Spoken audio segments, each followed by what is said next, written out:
morning everybody, and welcome to Scottish Gas Murrayfield for Silver Saturday, as we welcome an abundance of teams from around the nation to jostle it out for silverware at the HQ of Scottish Rugby. Now we've got 4 games on Scottish Gas Murrayfield this morning and into the early evening, and we've got 3 games at the High Stadium as well, just adjacent to the National Stadium. So battling it out for the men's bowl at 11 AM. Shortly it's going to be Irvine versus Blair Gowrie, and then the men's shields Cumnock versus Moray at 1:45, and then the women's play is going to be played between Caithness Krakens and Uddingston at 4:30. But we're just eagerly awaiting the first competitive battle on the pitch here, which is going to be Biggar versus West of Scotland, and that is going to be contesting for the women's shield, and it is a shield that the West of Scotland team were victorious in last year in a game against Cartha Claymores. And then following this, we've got live coverage of Lasswade versus Falkirk in the National Cup, and then live on BBC Alba starting from 4:20, it's Watsonians versus Hillhead Jordan Hill in the Sarah Beanie Cup, and then the curtain will fall on a spectacular day of rugby here at Scottish Gas Murrayfield with the Scottish Cup, where Edinburgh Accies will be hoping to turn over last season's victors Hawick in the Scottish Cup final at 7:15. Coverage of all the games on Scottish Rugby YouTube will be starting 10 minutes before kick-off, and this game is going to be Biggar versus West of Scotland, and both teams eagerly waiting in the changing room, ready to come down out the famous tunnel here at Murrayfield, and it's going to give us a chance to have a look at the 2 teams that are going to be locking horns this afternoon.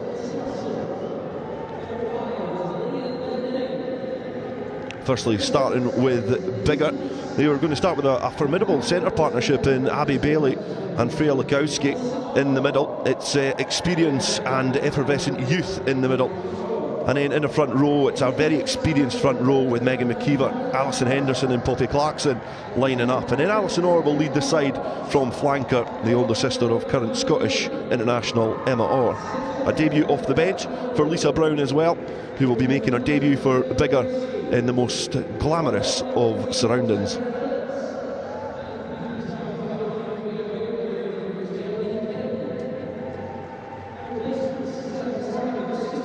Last season's victors, West of Scotland, are going to start with 6 players who started in that game last season. There's 2 people who've been promoted from the bench as well. Amber Johnson will be at fullback. Last season's try scorer Rowan Todd will be in the middle alongside Jade Scott, and Alexa Smith will captain the side from fly half, retains the captaincy.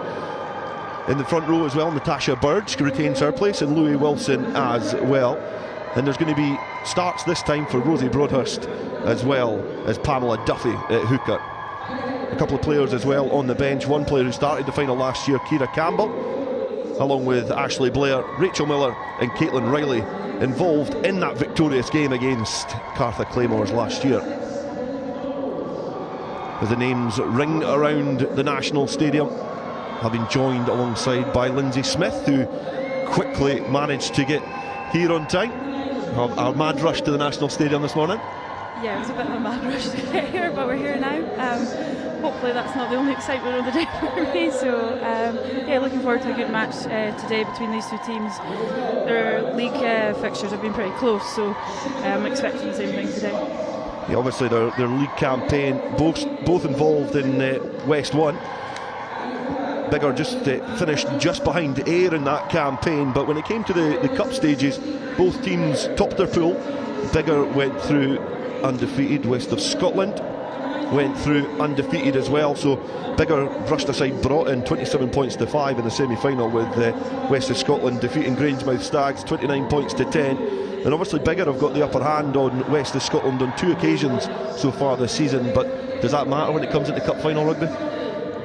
No, I don't think so. I think the Cup's a different competition. It's a chance for new combinations. You get another shot. It's knockout rugby, isn't it? So there's a bit more to play for sometimes in the Cup competitions.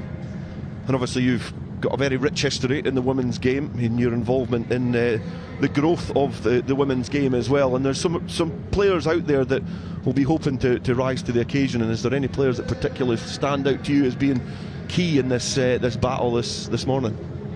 Yeah, definitely. I think Alison Orr playing at 7 for Biggar. She was in the Glasgow Warriors squad this season as well. But she's a pretty tenacious player. She's got good footwork, strong in the contact. punches well above her size in the contact, I would say, as well, so she's definitely one to look out for. But if you also look at Biggar's bench, Emily Kubra, she's just back from the Under-18 Six Nations Festival alongside Lisa Brown, so they're two up-and-coming young stars that I would say are ones to look out for. And then if you look over at the West team, they've got some strong players. I would say looking at Rosie Broadhurst at number 7 and Ellie Williamson at number 8. Ellie was also part of the Glasgow Warriors squad this year, so I'll be looking to her to see quite a big impact from her at 8. Both sides just eagerly awaiting to arrive onto the pitch, and they'll be well backed by the travelling support. All the clubs in Clubland have well backed the clubs this afternoon and the day, put on supporters buses from the various regions to make sure that they give their sides full backing as Alison Orr and Alexa Smith lead their respective sides onto the field. The rest of Scotland are going to be playing from right to left, and Biggar from left to right, and both sides get poised and ready.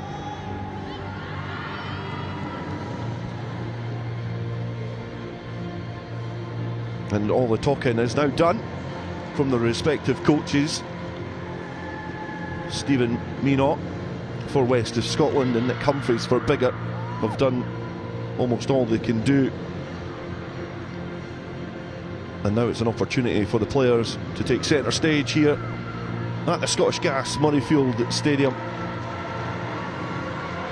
and fight it out for that shield that they've only moments ago ran past.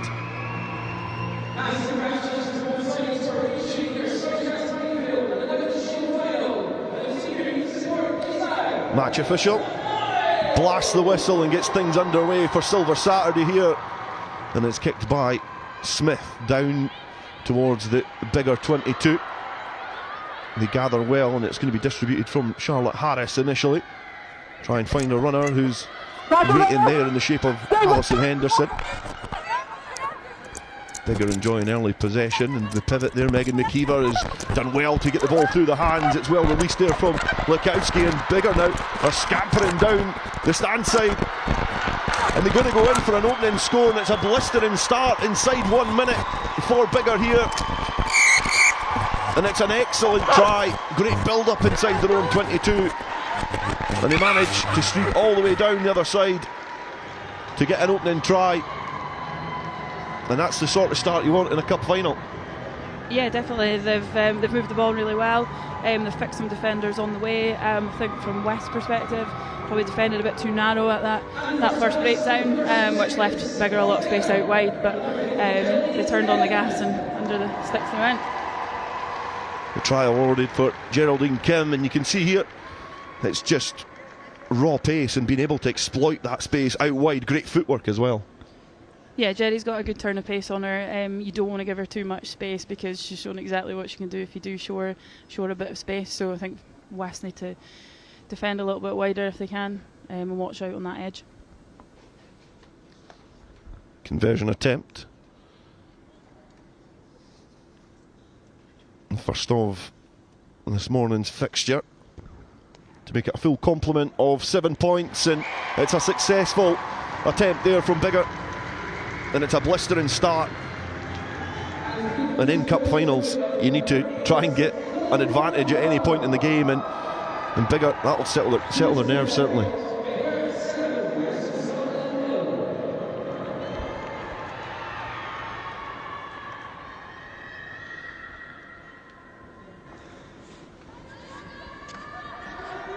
West of Scotland to get play back underway, and Smith opts to go a little bit shorter this time. Well gathered by Biggar, a good tenacious defence from West of Scotland to get off their line. Again, that link up between Henderson and Harris. The hooker and scrum half linking up well. Good structure from Biggar early on to the hands of Con. Not able to build up this time. Knock on in centre field, and the first opportunity for West of Scotland to enjoy a bit of possession, a bit of ball in hand, and put a bit of pressure on this Biggar side.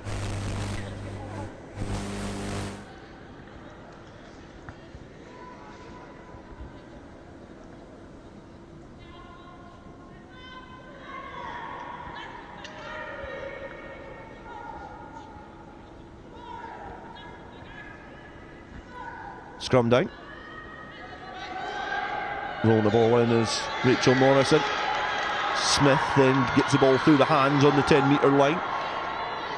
Good defence there from Biggar, who managed to come off the line quickly, put a bit of pressure on this West of Scotland attack, and it forces the knock on. And it's going to be a put into the scrum, and not really able to enjoy much time with the ball in hand this time. No, I think West need to be a bit more accurate with their passing. You know, I think they're rushing it slightly, hold their depth, hold their feet slightly, and then sight that ball into the next person's hands. But fair play to Biggar, they're defending really well and they're putting pressure on in the right areas.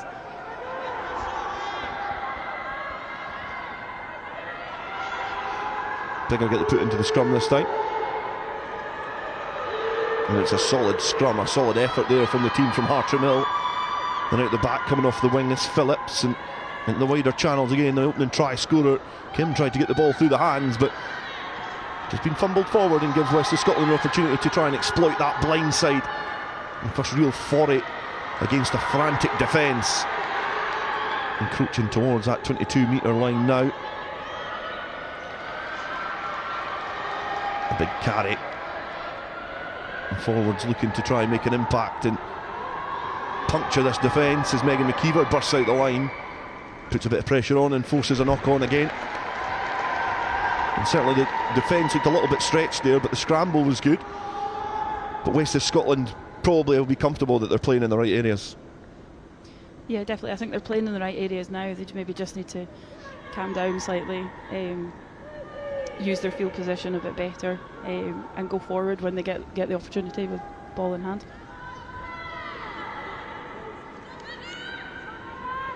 Scrum inside their own area. And Biggar now managing to get the ball through the hands, but the defence holds firm for West of Scotland. Managed to scramble across the pitch. And it's certainly been a frenetic opening 6 minutes here in the Women's Shield final. Line out just and not able to find the target, but it does eventually fall into the hand of a Watsonian West of Scotland player. Smith linking up well with Rowan Todd, the try scorer in last season's final. Centre field now, get the ball through the hands. Patient build up from this West of Scotland side. Again, the Biggar defence holding very firm, competing over the ball as well. The referee keeping a keen eye on that. It's a big challenge coming in there from that Biggar defence. A carry for Burge.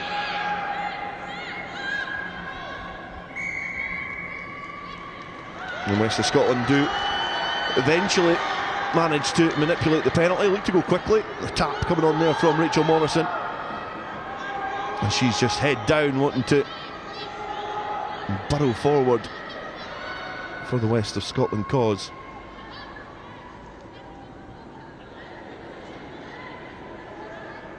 I think West of Scotland are doing okay to build their phases just now, but if they could lift the tempo, I think they would get a bit more go forward here and start to put Biggar on the back foot a little bit more. Smith gets the ball through the hands to Todd, who's been engulfed by the Biggar defence yet again, and it's Biggar this time who win the penalty. Good defence out the line. You can hear the match official as well explaining that I want that ball to be released a little bit quicker as Alison Orr gets her first chance with a real foray with the ball in hand. Away from Harris. Biggar linking up and offloading out the tackle, moving the point of contact well. In this sun-soaked pitch here at Scottish Gas Murrayfield. Biggar have got the ball back in their possession. Abby Bailey, she's breached the defensive line and scampers towards the 22 and takes Biggar closer and closer towards extending their lead. And the back's now linking up, but the defence is firm. West of Scotland Can afford to concede 2 early tries in this final. And they look to be exploited on the outside, but the cover defence getting across well just to manage Fiona Lang, who tried to get on the outside. And good defence from West of Scotland, but again, Biggar showing real good structure and real good attacking intent. Yeah, I think Biggar are just being a little bit more patient than West of Scotland at this moment in time. They're patient on ball, when they've worked their way up the field, they've built their phases to get to the position they're in just now. Smith looks to try and kick clear, but just not able to find enough room to kick it downfield, but the ball eventually squirms out of that congested area. It's an opportunity for Harris to try and weave some magic, but gets caught up in some West of Scotland traffic. Good defence from West. And it was a precarious position to be in for Alexa Smith, the captain for West of Scotland. And yes, perhaps she's fortunate that the ball was bounced favourably for her. Yes, they've done well to get away from their try line there. Potentially what you might want to do next time if that happens, build a couple of phases, a couple of carries, then exit, rather than trying to exit with the pressure on you like that.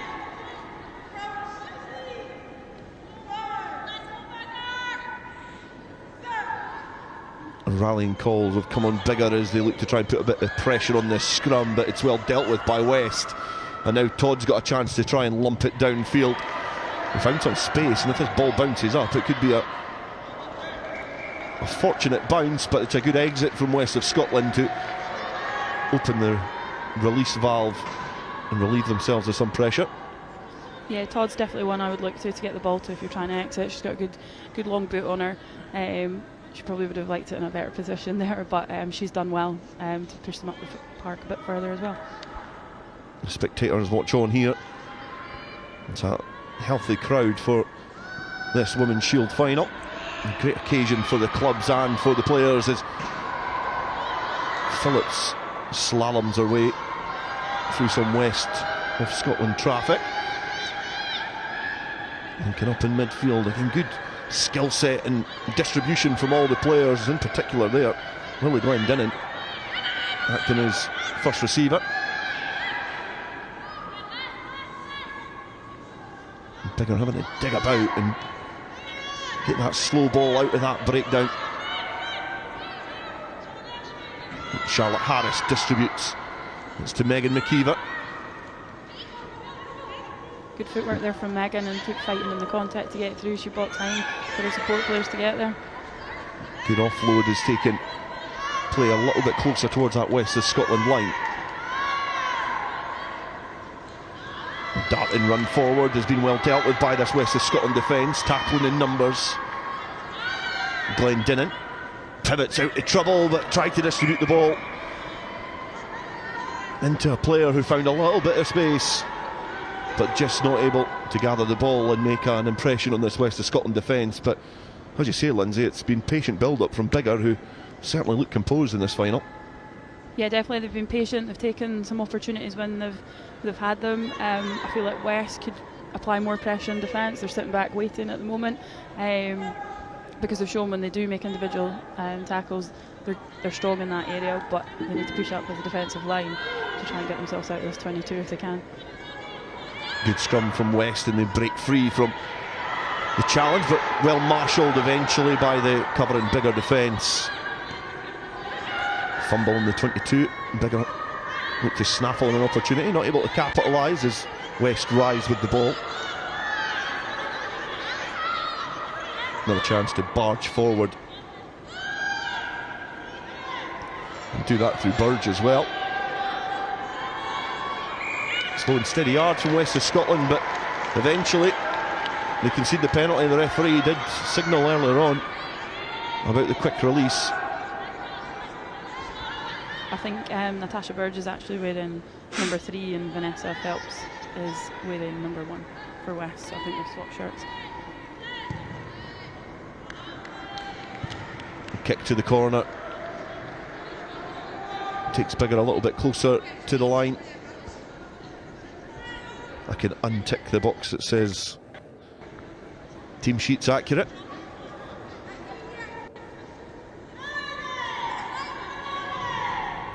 Chance to exert some pressure from this Biggar side. It's angled towards Orr. It's scrappy and it's come down, but it looks like it's perhaps come down on the side of West of Scotland, who have fought well in the air and are having to work incredibly hard for every inch in this field. But the knock-on has then been swamped on by this Biggar side. Hands will probably do it. There's a chance here on the outside, and Pearson to the line, eventually getting the ball down. It was a great run, great hands from that Biggar side, and they managed to extend their lead. And it came from a West of Scotland error, and it means that Freya Lukowski gets a try at the National Stadium. And you can see here, great hands, great pickup and great endeavour. Yeah, I think Biggar showed how dangerous they can be from the slightest little turnover that she got there. Good reactions to move the ball away from the contact area, and as you said, just hands who did it. But good go forward from Freya as well to finish. Conversion attempt is successful as well, so it's a full complement of 7 points yet again for Biggar, which could be all important in what are usually tight cup finals. The locations of those tries have made the kicker's job a little bit easier, but they've been tight affairs so far this season. Both games Biggar won within a 7-point margin, so to hold a handsome 14-point lead is a good start for this Biggar side. Short restart taken by Alexa Smith, with her Peebles roots, perhaps not enjoying this deficit she currently faces against a Biggar side. A storied Peebles and Biggar rivalry in the men's game. Harris distributes, gets the ball in the hands of Con, who looks to try and get some players in the wider channels, and it is Lukowski again who's breaking free, throws the dummy, and it's a matter of wheeling towards the line now to get another quick fire double for the outside centre. And it is relentless from Biggar here, and they take a commanding lead after 16 minutes. And again, it's the open running from the outside centre which allows Biggar to grip onto this advantage and take a real stranglehold in this game.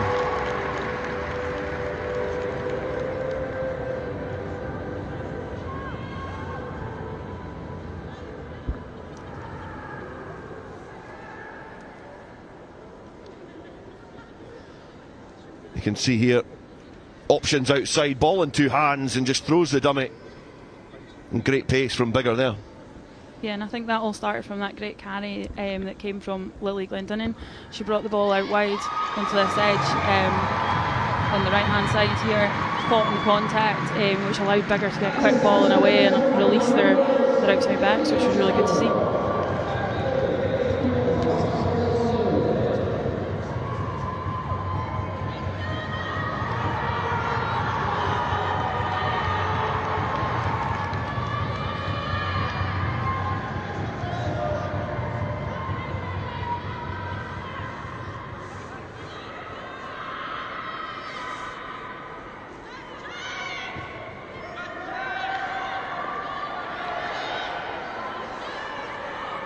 Restart taken by West of Scotland. Again, going short to this Biggar side.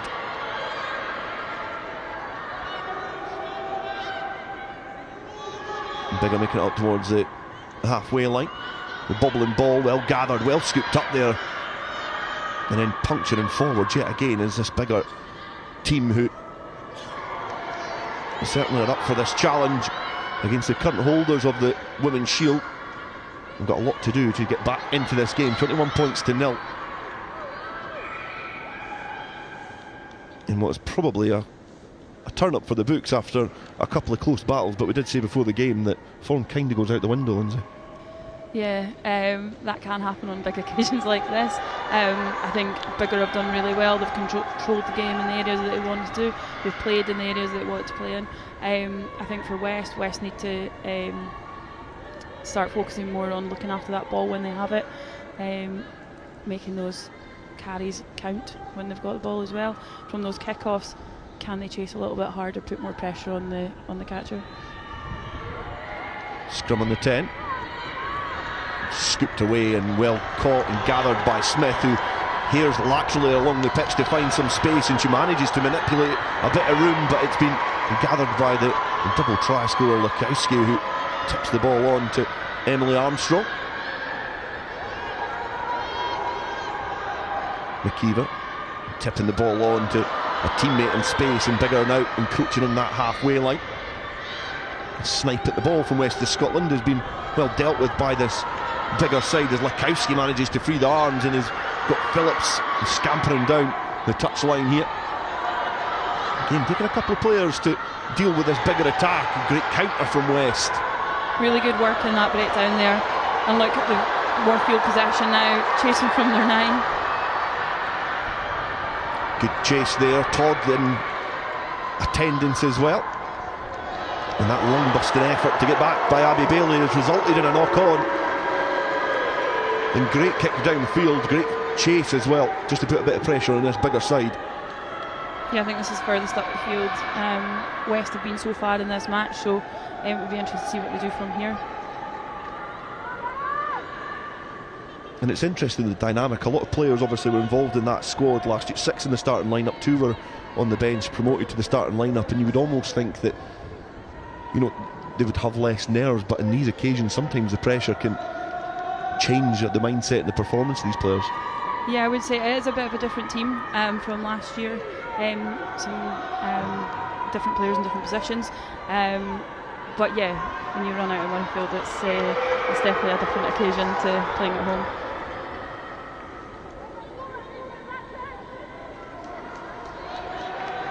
A free kick to west of Scotland has been taken quickly there by Rachel Morrison, tipped on and distributed by Birds this time. Phelps. And pass on from Smith, trying to get it into the wider channels, and it's been scooped off the deck by Todd. Again, a try scorer in what was a tight battle against Cartha Claymores last year. West perhaps guilty at times last year of not taking their opportunities, but will be hoping to grasp it this time. As they go into the 22, a snipe there from Morrison round the fringes. It's much better play from West. They're actually starting to build the phases, and they're showing like what they can do with the ball in hand. Up to the 5 metre line now. In the shadows of the uprights, west of Scotland have players up, and you would imagine hands would do it, but they're just going to try and batter their way and blow their way through this Biggar door. Your big ball carriers are never going to pass that far out. Well, yeah. I'll let you say that one. I'd have done the same. I probably would have done the same as well. It's a penalty to west of Scotland, who utilised that advantage pretty well. A chance to roll the dice for West, but look to try and blow these Biggar doors off the hinges. Morrison having a chat with Todd. She's going to come forward. Yeah, I think this is the right decision for them here.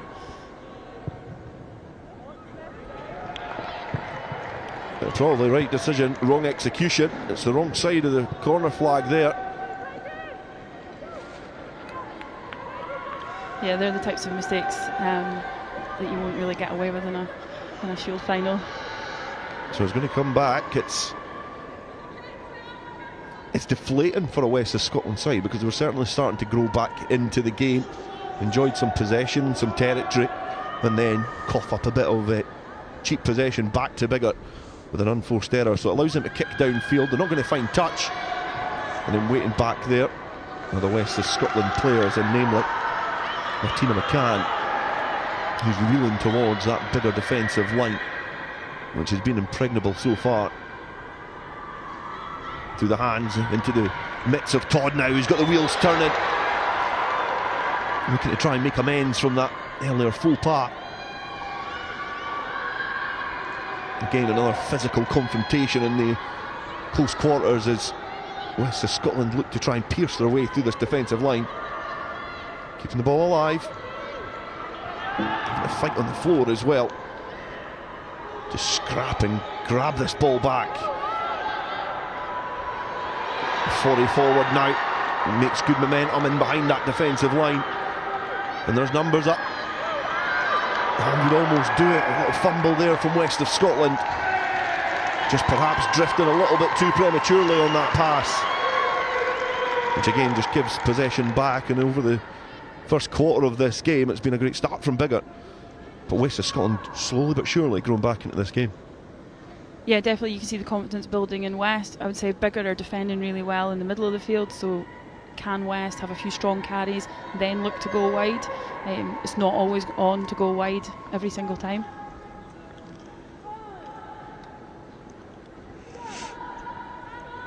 Scrum down, ball rolled in by Biggar, and it is a solid platform there up front for this Biggar side. Allows loads of room to kick it downfield. Again, not being able to find touch, but it's been well gathered there by Amber Johnson. Yellow carded in last year's final.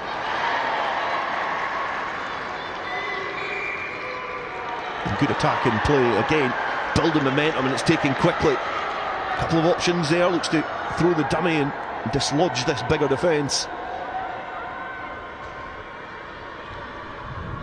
But possession is key as Wilson carries, but has been stripped, and Glendinning then distributes. And Biggar now are attacking a fragmented defence, and it's Alison Orr who's been shackled by West of Scotland.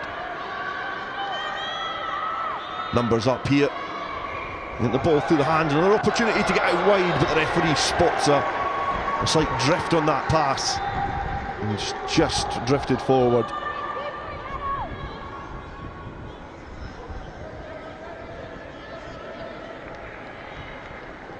It doesn't think there's going to be a change for Biggar. Verity Kennett is coming on, and you can see here the forward pass that was adjudged to have happened for Biggar as they built some attacking momentum.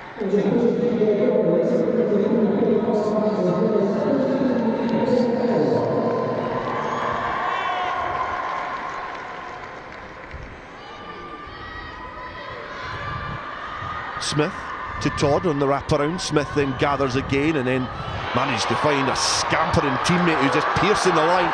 And it was great running there from Martine McCann. Good build-up play in the backs of first phase. West are doing well to build 1, 2, 3 phases, but they need to look after the ball a bit better in that contact area. They've been stripped a couple of times. I think that's just a case of sport not being there quick enough for them, but really good half breaks from Martine's done that a couple of times now, and I think Biggar are going to have to watch her.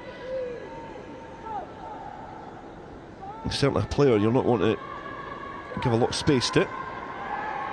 Ball rolled in, again trying to be nudged back by this Biggar side, but West of Scotland do well. The referee not fully happy with the initial setup there. Take 2 at the scrum.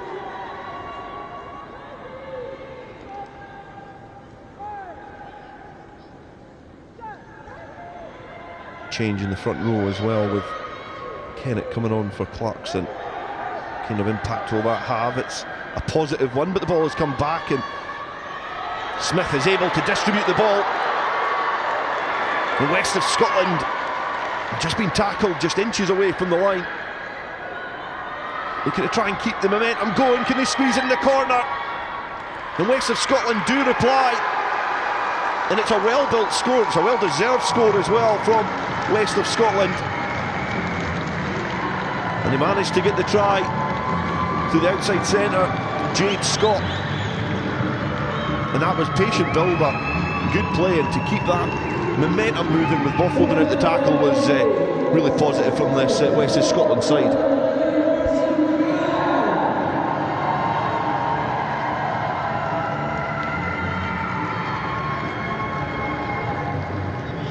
Martine McCann, who's been given the try there, as you see back the number 11 on her back. We just mentioned how important she would be if you give her a little bit of space, and you can see the danger that she brings there. Yeah, the pace she puts onto the ball makes it pretty difficult to defend, because it's not just pace, she uses her feet as well. She asks questions of the defenders. but really good reach for her to get over the line there. And hopefully this is something West can use to build a bit more momentum. Inversion attempt out wide. Smith makes a good connection, just not got the angle there, but West of Scotland are off the mark now, not willing to give up on this women's shield too prematurely. And they're staying in this fight after being shell-shocked by an explosive start from this Biggar team.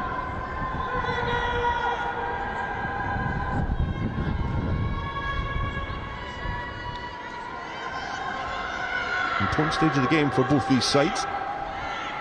Approaching the last 10 minutes. Kick downfield. And it has been well gathered by Jade Scott.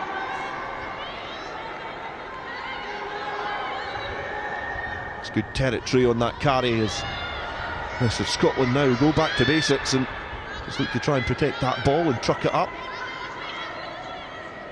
Another opportunity this time is for Burge.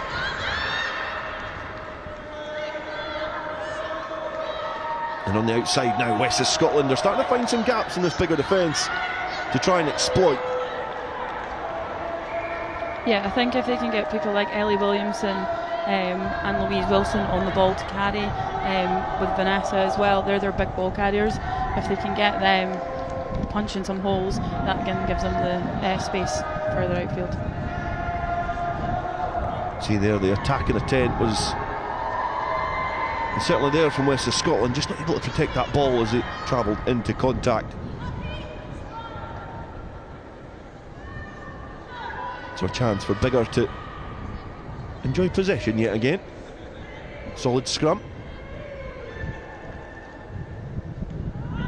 And now Lukowski looks to weave her way out of trouble, but is well marshalled by this West of Scotland defence. To our centre partner Bailey now. Much better pressure and defence from West. And pressure there, forcing that knock on. Ellie Williamson involved in a bit of attritional action. He's able to force the error there.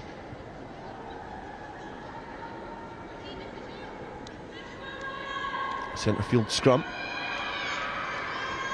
A whole vast array of options for West of Scotland. They'll be coming under some pressure from this Biggar side. It's turned, it's came out quickly, and the ball to Smith is probably not the most favourable one, but the try scorer McCann has been able to gather and breaks free from the first challenge, is eventually Scribe makes brilliant ground up towards the halfway line with what was a sloppy passage of play. Right in the challenge, getting into some space now. It's Scotland, if they can up the tempo, have some space on this side here and are able to distribute to Jade Scott, who started in last year's final. Certainly wanting to try and taste success again as Duffy. Now Morrison. And at the hands of Burge. Smith, the fly half, finds Todd. Then Scott gets the ball through the hands, but again, pressure from this Biggar defence coming on. Right in knots, putting a bit of pressure on this West of Scotland attack. Cycling there is Todd. That's a great option to kick downfield, and it's trundling towards that corner, and it's going to go off the field of play, and that's great awareness from the inside centre. At times where kicking has not really been used too much as an attacking option. No, it hasn't, and I think that was the right option there. You can see that West have built a bit of confidence now into the game, so now they're trying things, and you know, look at their field territory now, look at their position. Keen to see what they do in this line out here. I'd be expecting something potentially from Ellie Williamson. Jennifer Bell and Emily Cuthborough come on as replacements. They're always nervous as a player when they change forwards at a defensive line, an attacking line out 5 metres from your own line. So let's see what Biggar can do. They've got Orr poised at the front and they're going to aim for her, but it's been flat back on the side of West of Scotland, so they'll enjoy possession and territory as we approach the closing stages of this first half on Silver Saturday. the first of 4 games here at Scottish Gas Murrayfield. Todd, the catalyst of this recent passage of attacking play, manages to dance away into a favourable position. Now Smith gets the ball through the hands to Scott. She tries to offload over the top, does to McCann. McCann distributes to Johnson. She's able to turn and pirouette and catapult herself towards that Biggar line under immense pressure. Biggar doing really well to slow that contact area down, which kind of halted West's attack a little bit there. He's slowed it down and turned the ball over as well. A call there to perhaps just lob this into the sky. It's a kick downfield from Harris. Scott is back, able to offload to McCann. Again, rangy running from a powerful winger. Scooped away. Another impressive carry from the towering West of Scotland forwards as they try and close the gap between these two sides. It's been tight in league action.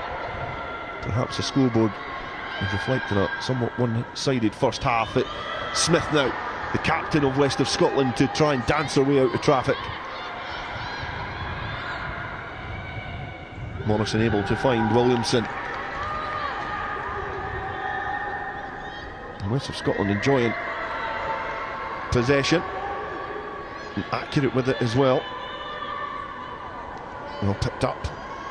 Carry forward, the support needs to get there. There's a steal on the floor from Biggar. Excellent work. And from the hooker, Alison Henderson.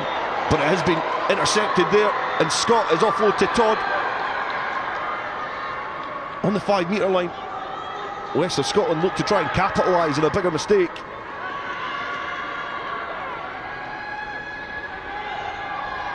Biggar are able to repel this recent passage of attacking play from West of Scotland.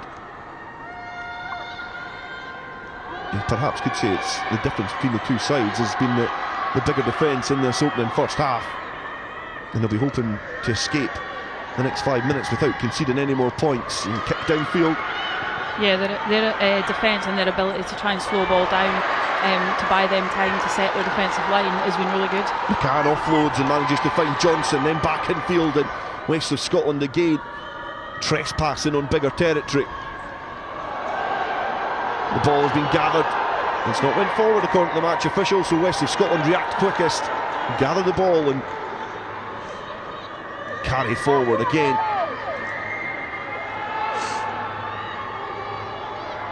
Can West of Scotland capitalise on this possession and territory that they've been afforded? The penalty is taken quickly, and it is Todd, and she's caught Biggar cold, and she goes in for another score at Murrayfield, and she's underneath the post this time.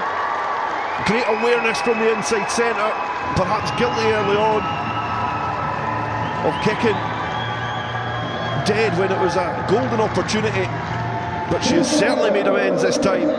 Taps quickly and goes in for a try at a pivotal time in this game. Yeah, really good that they've scored before half time.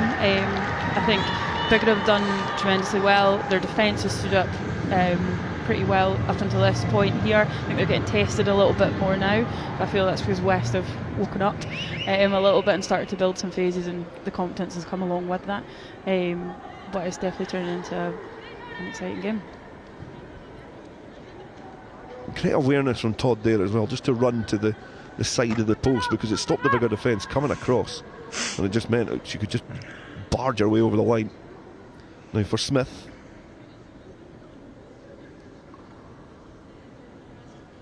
Right-footed attempt, and it's kissed the upright and bounced back in. And I mentioned after the second try how important those kicks be, and Alexa Smith, perhaps there, maybe would have expected her to convert that one. The first one a little bit more complicated, but that means it's only a 5-point return for West of Scotland, but they'll take that at this stage.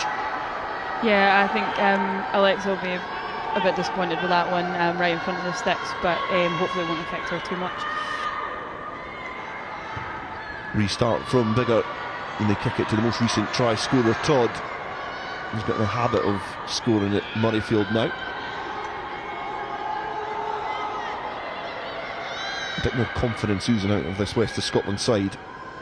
Accurate and great line run there. Defensive organisation has been tested yet again from Biggar as West of Scotland breach the first attack.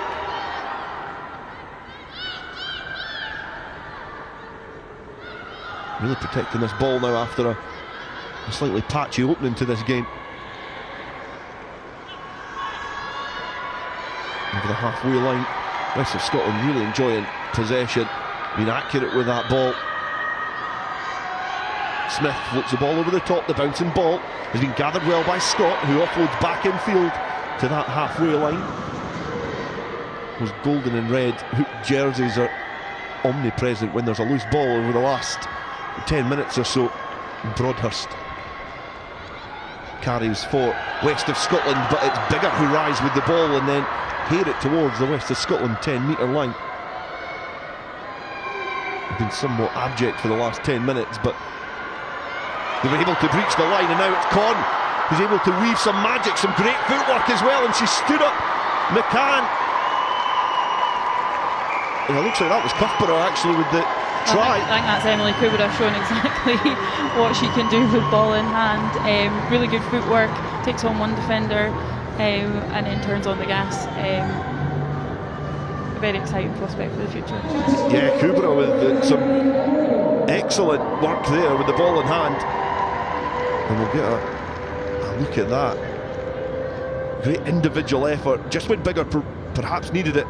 And you can see here a very great individual effort, being able to weave some magic and excellent footwork there as well. Now McCann's no slouch. No, she's not. But if you watch how Emily steps in and steps on the outside, the West defence should have hit her rather than falling for that dummy that she has a bit of a double pump with the ball that breaks on the outside. Well done her. Conversion attempt falls to Charlotte Harris. 20th appearance for Biggar. Slow and steady run up, and it is accurate as well. And with these conversions, we're hoping that points do make prizes, and it's Biggar who strike just before half time, and it means that they hold a handsome advantage going down the tunnel at the halfway point in this Women's Shield final. 28 points to 10 they currently lead, and it'll be contrasting conversations inside each changing room at half time, and probably no better person to ask than Lynsey, who was involved with the West of Scotland team last year. From a West point of view, you know, as we'll get a quick look at the highlights, there's going to be some stark conversations in there about protecting that ball and, you know, taking their opportunities. Yeah, I think West have done well with the possession that they've had, but if they look after the ball better in the second half, they'll have an opportunity to build phrases, have more time on ball, which will make it feel less erratic, I think, for them in attack. They're doing really well to play off loose ball. They're picking up scraps at times, and they're playing really well off that. But for them to get a better foothold in this game, I think they need to look after the ball more in contact and move it away from the contact area a bit quicker, so add a bit of tempo into the game. You can see here the first try from Kim was a great example. It was straight after 1 minute here in the Shield final, being able to exploit that space. And then this was the second try. We've had a double from Lekowski outside centre for Biggar, and this was the first of our two tries. Yeah, so if you look at the player taking it into contact, she manages to offload out of the contact area, keeps the ball alive, while the rest of their players manage to put some pace onto the ball and attack going forward, which allows them the space on the outside. There's from a tackle there from Megan McKeever, who was able to strip the ball, and Biggar stretching the field, quick hands, and great pick-up from Lekowski, who didn't really think twice about trying to pass it again. She was tearing it towards the line, and then she was able to get her second try, perhaps a little bit more on the highlight reel for her. Yeah, definitely. She's another young, exciting prospect, come up from under 18s this season, But it's like she sees a space, she sees a gap, but she's also got that ability to play others into space with her. And on this occasion, she's managed to get under the sticks herself. But she's got a really good turn of pace, and her footwork is really good at times as well. So she should be pretty chuffed with that. And yeah, she's building up quite a nice little highlights reel for herself. Well, she definitely has. Great work there, great balance running. And you can see the dummy being bought there. I think that was perhaps Johnson coming across to cover. Yeah, good pace on the ball, but also she looks up to see who's on her outside. She got any support on her inside as well, and the gap opens up in front of her. But it's worth noting that the bigger support stays with her. So if she is tackled, she's got support there if needed. And this was a try for McCann when West of Scotland were building a lot of pressure, and just when they needed it, Olivia McCann came up with a score for her side. Yeah, they did well. It was I think Ellie Williamson carries it into contact, managed to keep the ball alive. Quick hands from her out to Martine, and she manages to put a bit of gas on and finish for a great try. And this was a bit more of a punchy effort. So we're talking about players that have scored 2 tries at the National Stadium. Obviously Lukowski getting 2 in this game, but this was a chance that Todd was able to take from a bit of advantage. The referee signalling the penalty, and this was just a matter of just great endeavour and a bit of tenacity. Yeah, no, great awareness from her, right in front of the ref, kind of go. Yeah, quick reactions in the way she's in under the sticks. Well done her. Try scorer in the victory last year, and a try scorer in this final as well. I think it's really nice for her as well. Her family couldn't make it last year, but I've seen her mum's in the crowd today, so I saw her cheering when she crossed the line, so that's nice for her. It's like spotted in Heat magazine. You see all the spectators. All the So Biggar, they were able to extend the lead just before half time. It was probably, we did say in comms, it was a crucial point in the game, but at Cuthborough, you'd mentioned before the game that there was a player to keep an eye out for, was introduced to the game pretty early, and she's made an impact. Yeah, definitely. Emily's work rate on both sides of the ball is pretty high. She was here for the under-18s Club Cup final as well. She won that as well.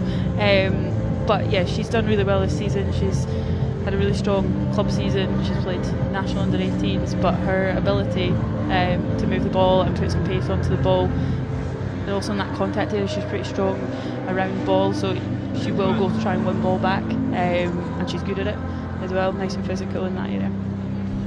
I was going to stick just watching her running for that score, but it was an important score just before half time, and it means in the Women's Shield final here at Scottish Gas Murrayfield, it is Biggar 28, West of Scotland 10, and join us back here shortly for coverage of the second half to see who is going to be victorious in this game.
teams make their way back onto the field for the second half of this final. A final which Biggar are currently leading 28 points to 10.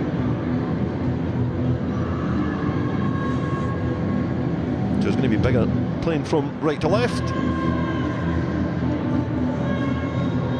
At the start of this second half. And the match official gets play underway. And Biggar, who feel like they've got one hand on the shield already, get off to another electric start. And Cuthbert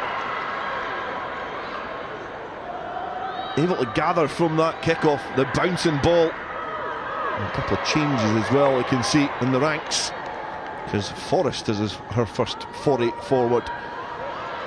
But West of Scotland gather the ball.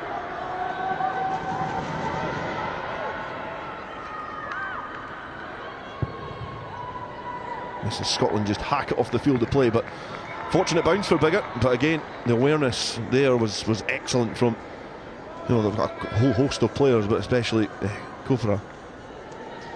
Yeah, she's pretty alert. She'll be on every loose ball that you give her, but you don't really want to give her an inch. Don't give her space, because she'll punish you for it. Good play there.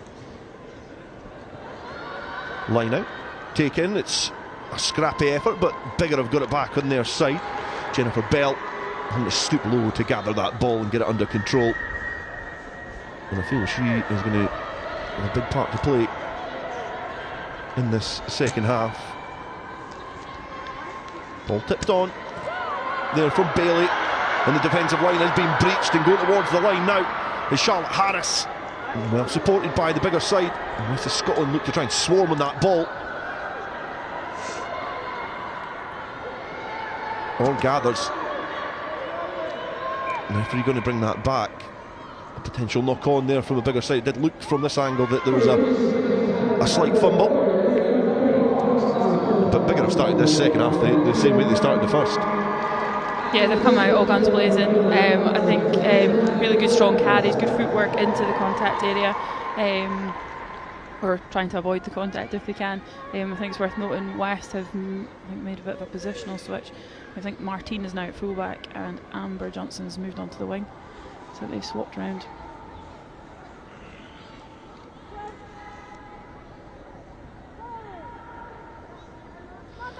Solid scrum. Expected again from Biggar. It's been put in, it's been picked at the base but fumbled. It's an uncharacteristic error at the back of that scrum there from Armstrong. And West of Scotland can breathe a sigh of relief that they weren't going to be staring down the barrel of a Biggar onslaught towards their line.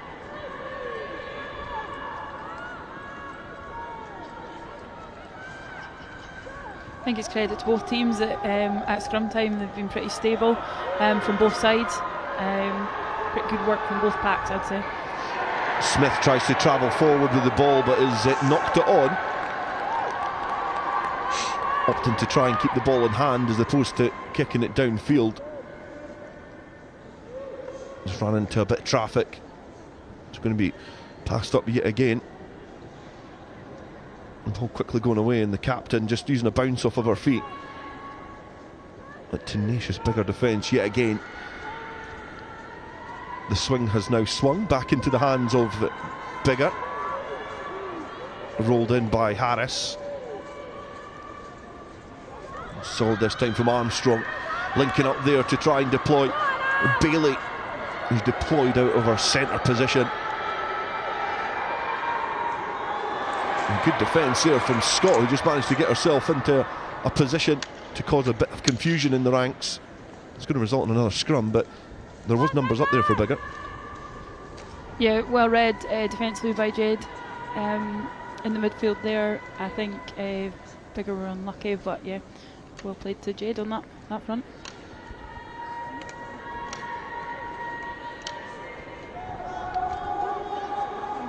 Scrum down as the sun reappears in the capital of Scotland.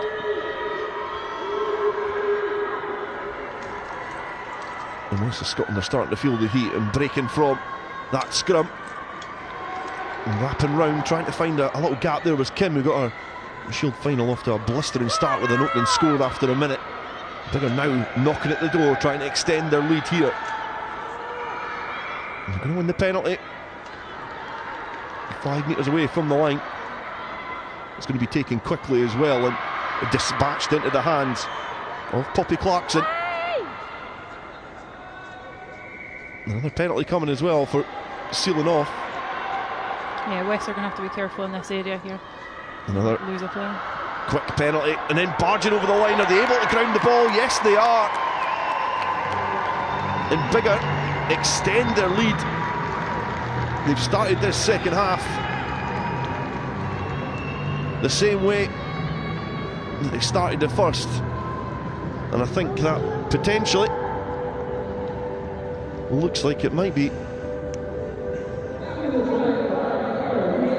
a score for Jennifer Bell, one of the replacements that came on with Cobra off the bench at the same time. And Biggar now take a commanding lead. That score after the half-time whistle was going to be important. And it's an unblemished kicking record as well for Charlotte Harris. And Biggar now well and truly in the driving seat. Yeah, they've done really well. They've managed the scoreboard really well. They've, their conversions that they've made has kept that scoreboard climbing, which has been good for them. They've also done really well. The tries that they've scored, they've moved the ball really well into the right space, and they've attacked in the right areas of the field. Smith to get play back underway. And it's gathered straight away by Kim, who's now scampering towards that try line. Great footwork, and now it is just a foot race to the sticks. And it is another quick-fire double here for Biggar. And it is a double for Geraldine Kim in her 35th appearance for Biggar. She's got 2 tries at the National Stadium. And then Biggar reached that 40-point mark and are now oozing in confidence. And that was just an exhibit of raw pace and awareness and balanced running from the Biggar fullback. I mean, she did well to catch the kick-off, picked her route, used her feet, got in between the defence. Yeah. And I think for me, West they pushed up, but it looked like there was a bit of miscommunication as to whose tackle that was, and she sliced straight through. Well done to her. The conversion attempt successful yet again, so it takes a score to 42 points to 10. And you would argue that it's going to take a monumental effort from West of Scotland to turn this round. I do remember a final in the men's game between Berwick and I think it was Greenock at the time, where they had a commanding lead that Berwick did eventually go on and win, so it's certainly not impossible. It's just going to be an almighty challenge for this West side. Yeah, it's a big task, but as you say, it has been done before. Tip on there, almost gathered by Biggar. Dived on by West of Scotland to thwart any possible counter-attack, but the referee brings it back. Holly McDonald was the player bouncing on that ball.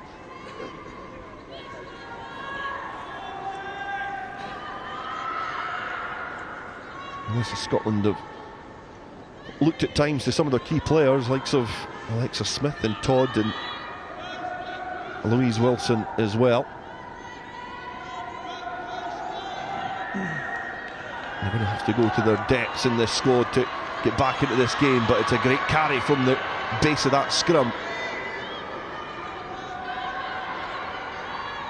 Really good carry from Ellie Williamson off the back of that scrum, marked quite well by Ali Orr from Biggar there. Todd now up towards the 22-metre line. A couple of players to bring Burge down, and Smith with a looping pass. It's been well gathered. There's an abundance of Biggar players in attendance, ready to stop any momentum in this attacking passage of play for West of Scotland. Retreating with territory, but Still maintain possession as Todd bounces off the right foot, looks to throw the offload. The bobbling ball is almost fell favourably for West of Scotland. And it is Williamson who's able to scamper forward. Broadhurst. The ball squirms out. That's great awareness there from the scrum half Morrison, just to hack it into a West of Scotland hand. So Alexa Smith has to breach forward. Todd to the hands to Scott, and then there's some players in space. The Biggar defence is stretched, but scampers back well. Good bit of pace on the ball there from Martine, and she shows she's pretty dangerous on ball. They need to try and play her into the game a bit more. Broadhurst carries, tucks the ball underneath that right arm, and now a chance to try and exert some pressure on this Biggar defence. Digging about at that breakdown to scoop it back to Smith. There's only a couple of players outside her. One of them is Jade Scott, who's arriving at pace. The support getting there quickly for West of Scotland, but they're exerting a lot of energy for this latest passage as Todd. And takes a couple of players just to wrap round it, not able to free that arm and get the offload in. But makes incredible ground. Ball through the hands. There's some space. And great Maisie running as well from West of Scotland. And they squeeze the penalty out of the referee as well. A great balanced running. A great patient build-up as well from West. Yeah, definitely they've pieced some phases together, which has been really, really good. I think if something would help them would be if they drop the height of the ball carrier into their carries. I think they're a little bit upright at the moment, which is allowing Biggar onto the ball much quicker. But you know, they've worked incredibly hard to get back up into the 22. Let's see what they can do from here.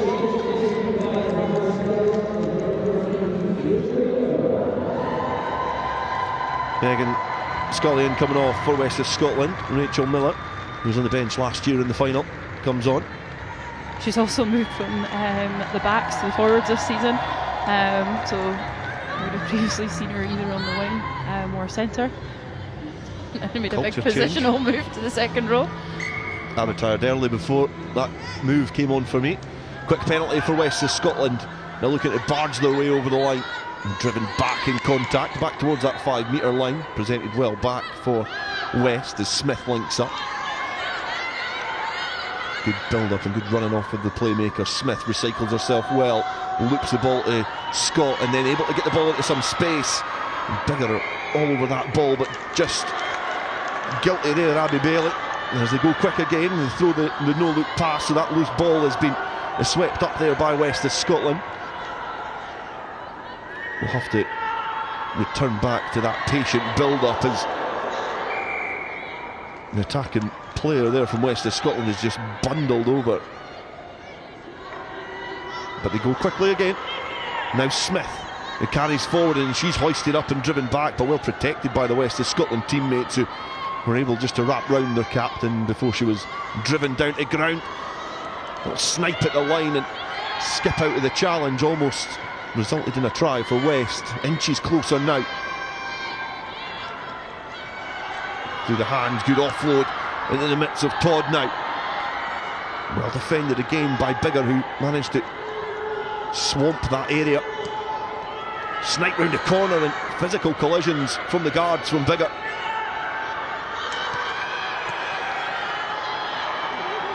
Bundle forward.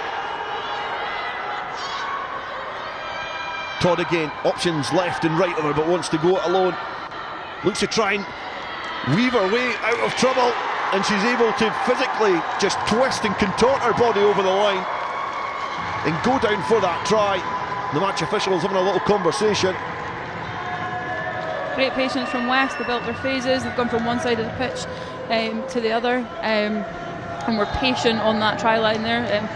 Well done to Todd for finding her way over. A great try from Todd. Options to the right hand side where she had Nielsen waiting, but just able to twist her way out of trouble. Great spatial awareness. Again, showing her importance and experience to this team. One of the younger members However, comes with a lot of experience.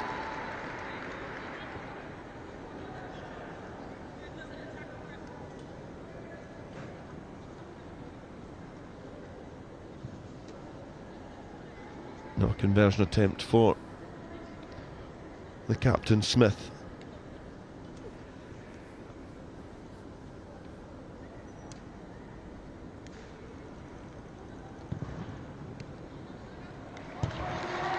He's not got the accuracy this time. So it remains 42 points to 15, but again, great response from West of Scotland, who are certainly not giving up on this tie. Yeah, no, and I think for both teams are looking to try and play rugby. Bit of a cliche, but they are, and they're trying to move the ball well. It's just some little things that are little errors that are creeping in from both sides that are allowing the other team onto the front foot. Freya Lakowski gets play back underway, tries to find some space, but it's only found Todd, who's able to get out of trouble first and foremost, and then distribute the ball to Smith, their captain, who was just waiting and lurking on the shoulder. West have made a change to their back row with Erin Peden coming on for Rosie Broadhurst as well. She's new to rugby with a judo background, so we'll see what she brings in terms of physicality. That'll be an interesting addition to this game. It's been physical enough. They're bringing a judo artist on. And Biggar just fumbled the ball as they tried to gather that kick downfield from West of Scotland.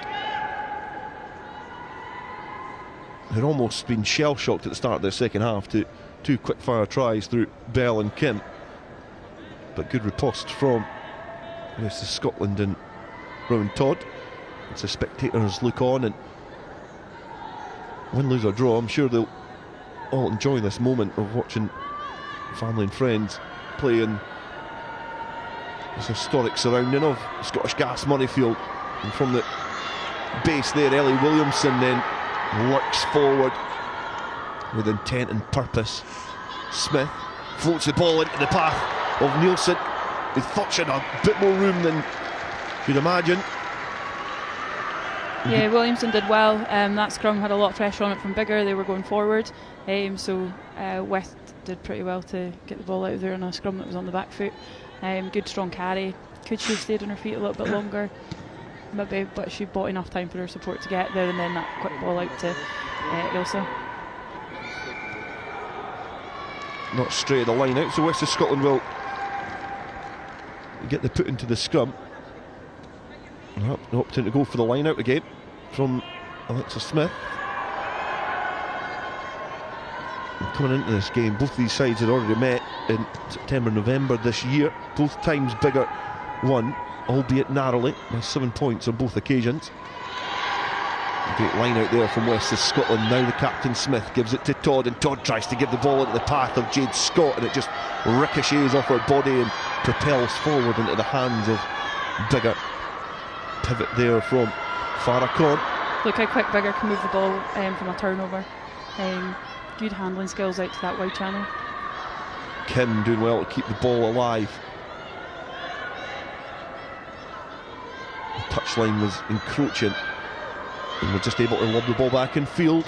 It's been well recycled, and Biggar will be hoping to extend their lead and cement their name on the trophy. Good footwork again as they get in behind this West of Scotland defensive line.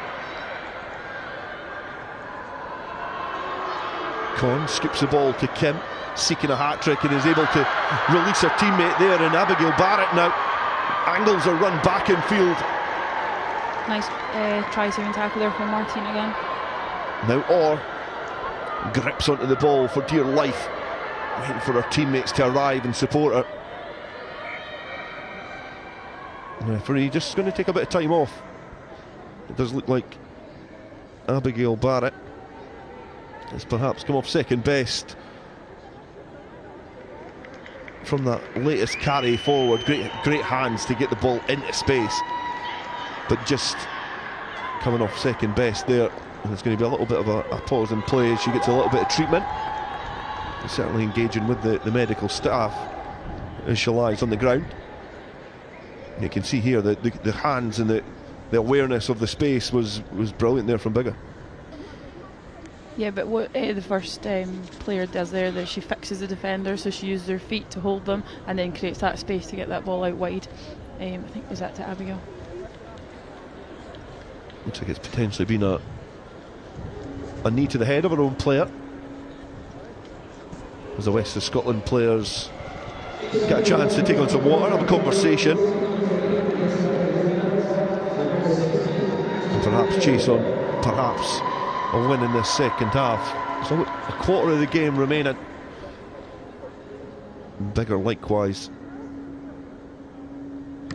looking to discuss how they're going to try and see out the rest of this final.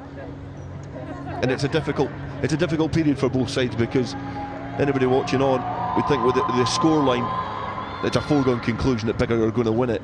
But when you're a player on the field, it's a completely different environment, it's a completely different objective at this time of the game. Yeah, 100%. You know, both teams will be having their conversations now. What are you going to do for the next 10-15 minutes? What are we focusing on? What we're going after? And I suppose each team needs to stick to their game plan, but also react to what is in front of them. I think, I've been really impressed by Biggar's handling skills, their ability to move that ball really quickly, playing off any turnover they get. I think they've done really well at that today. And I think, West have grown into the game as the game's progressed. They've shown some really good periods of play of what they can do. So yeah, I think it'll be an exciting 15 minutes or so that's left. Any Abigail Barrett fans watching on will be happy to see her on her feet again, coming off second best from a collision as Biggar ring the subs.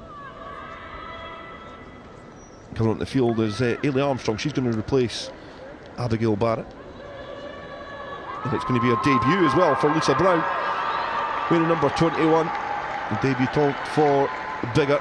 There's going to be a reshuffle in the midfield, but it's her first appearance, and what a place to make your first appearance. It's her first appearance for the senior team, but she's also played for the under-18s Biggar squad here before. Lisa's also just off the back of the under-18 Six Nations as well. So another really exciting young centre to come out of Biggar. Really good handling skills, but also a really good defensive player as well.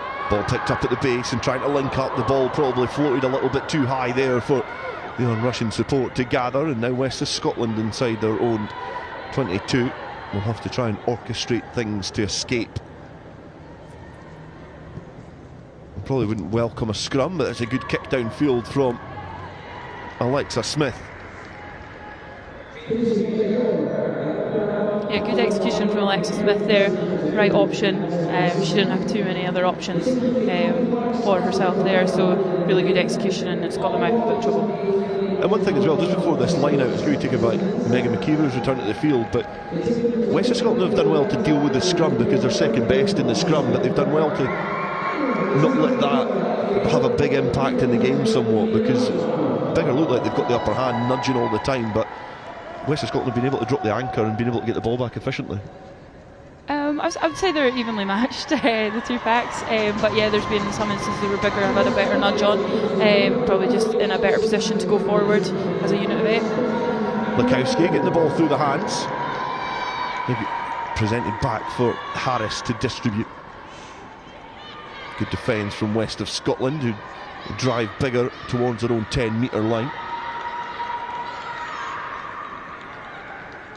Con distributing, the ball bobbling about, but is being well gathered, and now it's a chance for Biggar to streak downfield, evade the last defender, and go in for a further score here. And certainly that is probably going to be the score that will etch smiles on the faces of Biggar fans, as Alexandra Phillips, in her 14th appearance for Biggar, goes in for a further try. And again, well worked getting the ball to the fringes, and able to exhibit that electric pace that Biggar have throughout their squad. Yeah, she did really well there to finish that try. Quick hands again from Biggar out to the wide channels, and she had a fair bit there to finish, to beat at least one defender and then cut in. I think her sister's also playing in the Sarabina Cup final later today, so we'll see if her sister gets on the score sheet as well. Conversion attempt coming up from Lukowski. Gets underneath that, and it's the first missed conversion for Biggar so far this afternoon. And kisses the right hand upright. Perhaps a kick that is not going to matter too much in the grand scheme of things. But Biggar again able to show their ruthlessness, and we'll probably cover it in a second as play gets back underway. But there's not been a lot between these two sides, perhaps apart from a little bit more ruthlessness from the Biggar team, and they've taken their opportunities. They've certainly made them count as they gather well off the restart. Yeah, I would say Biggar have been able to move the ball better and identified space quicker, and they've taken their chances. They're probably just a bit more of an attacking threat on ball. The ball through the hands. But saying that, West, when they've had their opportunities, have created quite good go forward. Maybe just had a little bit less possession than Biggar have. Scrum put in now, as it was flapped forward by West of Scotland to try and build up some attacking momentum in this game. A game which is slowly slipping away from them. The possession of the Women's Shield is slowly elapsing for West of Scotland. Victors last year. Perhaps going to be second best this year, wrapping round well in attack. Double try scorer Kim offloading out the tackle to most recent try scorer Alexandra Phillips. Or now drives forward with ball in hand, presents back. The support is there for Biggar, and now the ball getting through the hands. McKeever linking up well, and it is now a chance for the replacement to exhibit some of her skills. Lisa Brown has been well challenged, a physical challenge as well. But that's some of the promise that Lindsay Smith was explaining when she arrived on the field. Now a carry forward again for Biggar. They could stretch their lead and take a real command and advantage into the final stages of this battle. Penalty coming. I'm going to tap it quickly and we'll look up to see where the space lies. Couple of tackles being slipped there. There's Glendinning now. Weaves her way out of trouble. Up towards that try line and just been caught short. Screams from the Biggar players to stretch the field, try and create those holes. Lukowski into the hands of Brown. Now the replacement Armstrong. Been well dealt with. Carry forward for Forrest.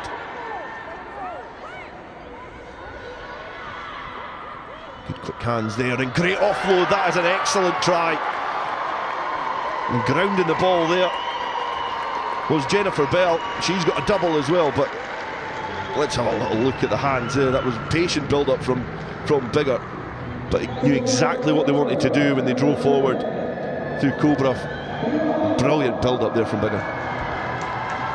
Yeah, they were patient within the 5 metre line, which was really good to see. So a couple of short, direct forward carries, which helped suck in some of the West defence, and then some nice hands from Emily to tip on over the top to Jennifer Bell getting a double. You can see here, good quick hands from Con. Great awareness from Kobrov just to find that gap. Communication key as well. And Lukowski makes amends for her earlier missed conversion and is successful this time.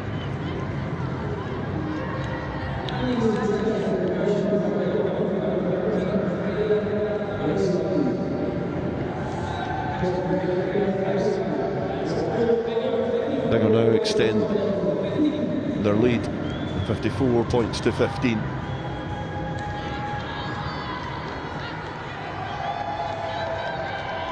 Certainly not envious of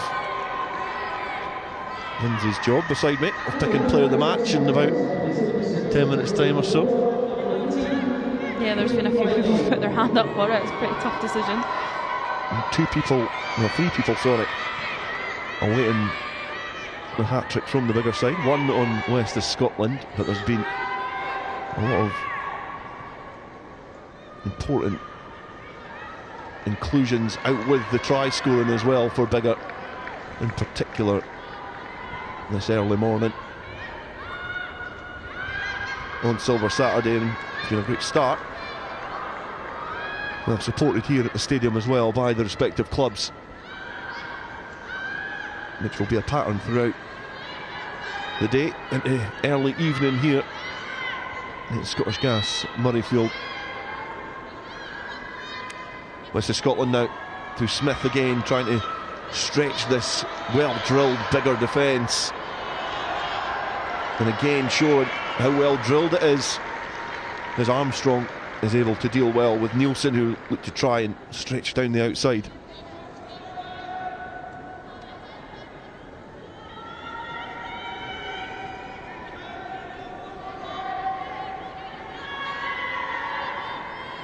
McKeever waits. A rich rugby history in her family as well. Brother Callum, a victor in the Scottish Cup for Melrose a few years back. Scotland Sevens internationalist as well. Carry forward from West of Scotland now. Knocking at the door, looking to try and make some memories, if anything, in the final stages of this game. Swift hands, gets it into the hands of Todd. Offload back in field, trying to find a West of Scotland player, but it's Biggar players that are lurking there. They're driven off the field of play. Yeah, I think some of the West ball carriers are getting isolated, and Biggar have got 1-2 players in almost on every tackle, or tackle contention.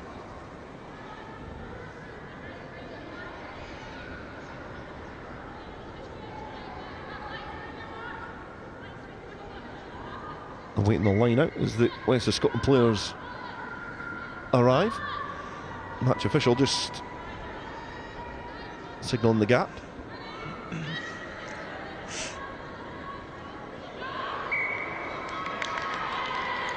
And it's not went to fruition this time for West of Scotland. It's going to be a scrum down, and just a little reminder of the games.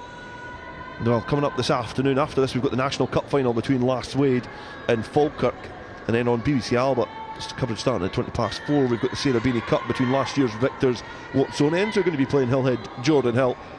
And then the final game this early evening will be the Scottish Cup between Edinburgh Accies and Hawick, and that will be live from 7:05 on Scottish Rugby website.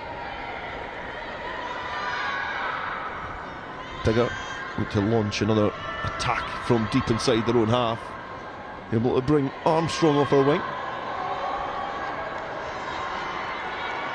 Good work on the floor from West of Scotland. They'll steal it back, and they want to try and turn the tide and launch an attack of their own. Scott tucks the ball in and has been well shepherded by this Biggar defence. Penalty comes away of West of Scotland. Morrison just waits to see what options are available to it. He's going to just stab it downfield. And with 10 minutes to go, I think we perhaps know who's going to be lifting the shield this afternoon. But we've still got a lot of time left to try and make an impact on this rare moment for these players to be playing at Scottish Gas Murrayfield.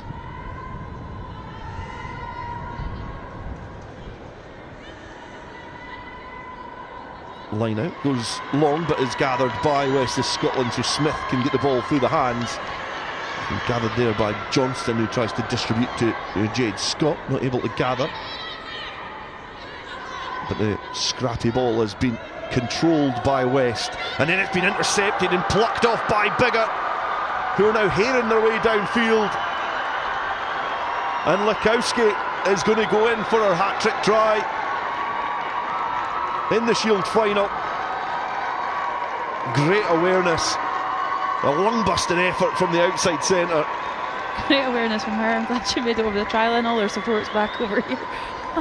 That's confidence from her teammates. Confidence to know that she was going to make it. But that's a brilliant effort from the outside centre in what has been a relatively surprisingly one-sided affair.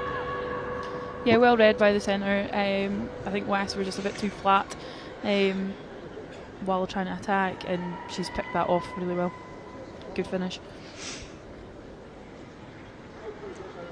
Little look over the shoulder to see 3 different tries from her as well. One at close quarters, one broken field and one interception. So a whole array of tries from the outside centre, who gave up kicking duties as well. So Coburg could have a chance to kick at the goal. Probably a wise decision.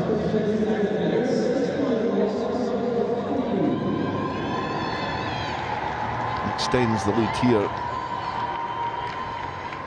And it does look like the Shield is going to be back on the bus going towards Hartree Mill this afternoon. Bex Francis comes on for West of Scotland for an appearance in the final.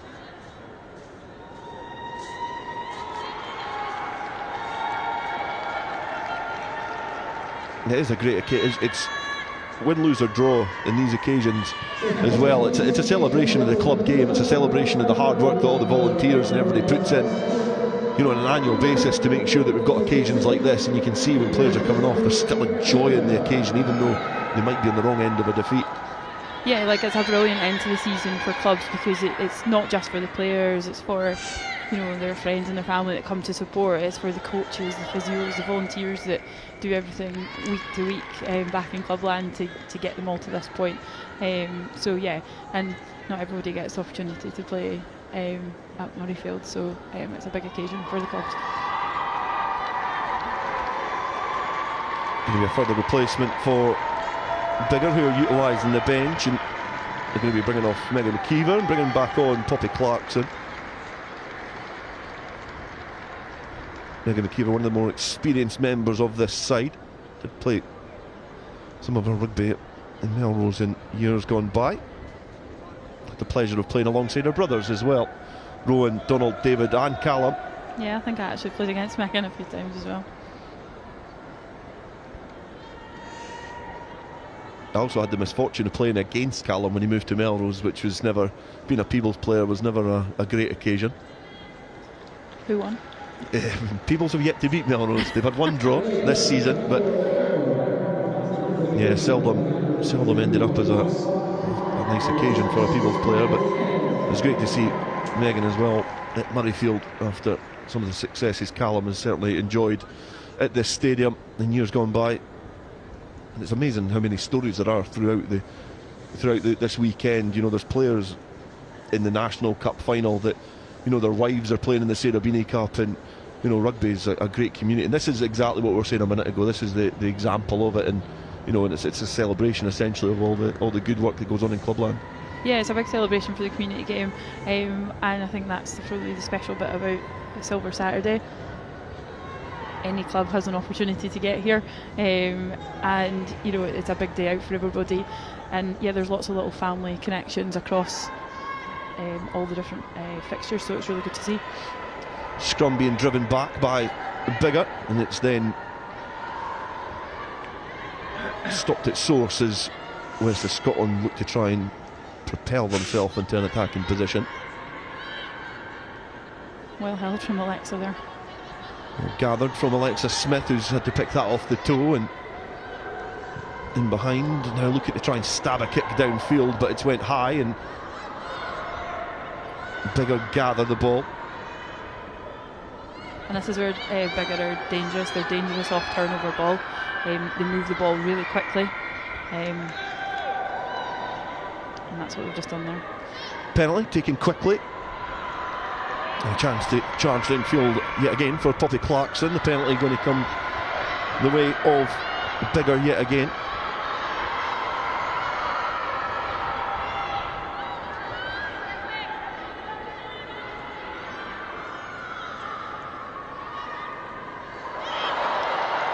Biggar now charging downfield, and it is Megan McKeever who's put the offload in, and on debut for the senior team, Lisa Brown is able to roll over the line and get a try, and that could bring the curtain down on what has been an emphatic afternoon for this Biggar side. No doubts about where the Shield is going, but they have not taken their foot off the gas so far in this game.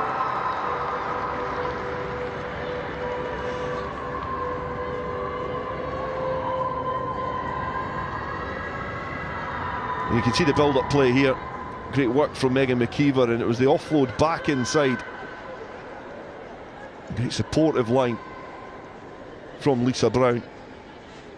Still had a bit of work to do, and just able to roll over. And the conversion attempt up and coming, and it's probably a good time to get your player of the match. Yeah, there's been a couple of people put their hand up for this today. I think Martine and Rowan from the West Scotland side have put in some notable performances, and there's been a couple of people in the Biggar team that have definitely showed what they can do on ball. But my player of the match for today is Faye Lowski from Biggar. The Biggar number 13 getting a hat-trick in the final, 3 different tries as well.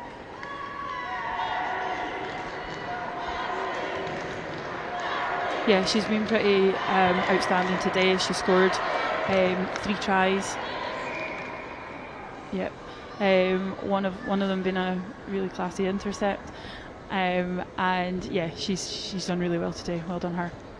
A lot of impressive performances in that Biggar side. Very impressed with the bench that's come off. I know you obviously said beforehand about the strength that they did have with some of the youngsters, but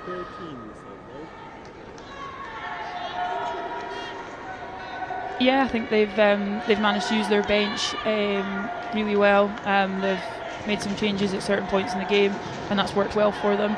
But yeah, they've got some really talented youth players, and that's credit to the work of people like Nick Humphreys at Biggar, who've worked with these girls through their under 16s and under 18s rugby careers. Playing at the wider channels now, and Biggar look to launch yet another attack, and they want to rub salt in the West of Scotland wounds, but not able to take advantage this time. The referee brings it back for a scrum, which will go the way of West of Scotland.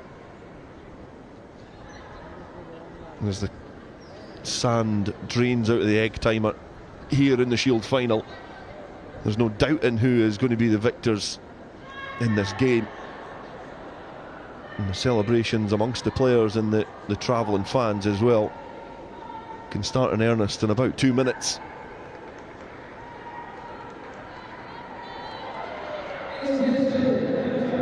The scrum driven back again by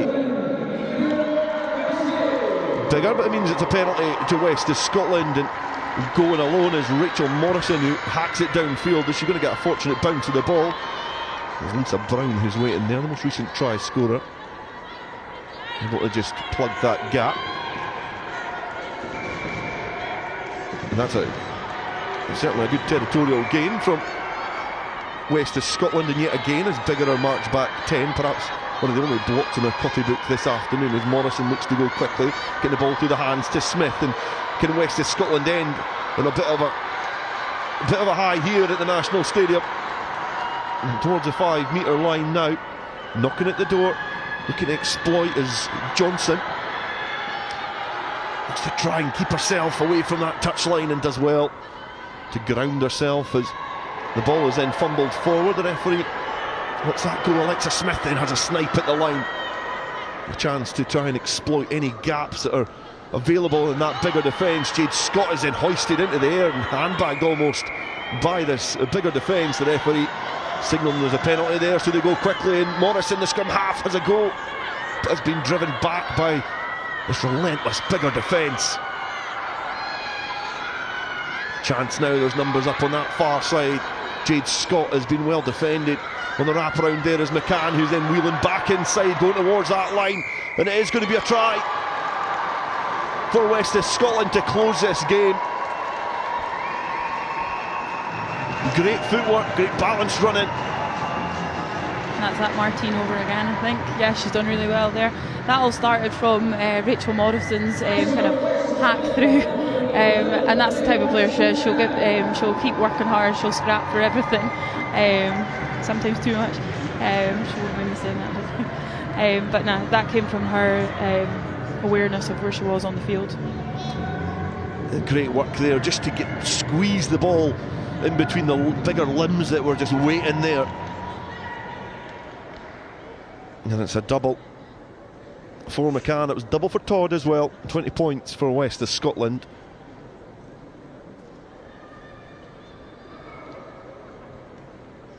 And Alexa Smith gets the chance to bring the curtain down on this Women's Shield final.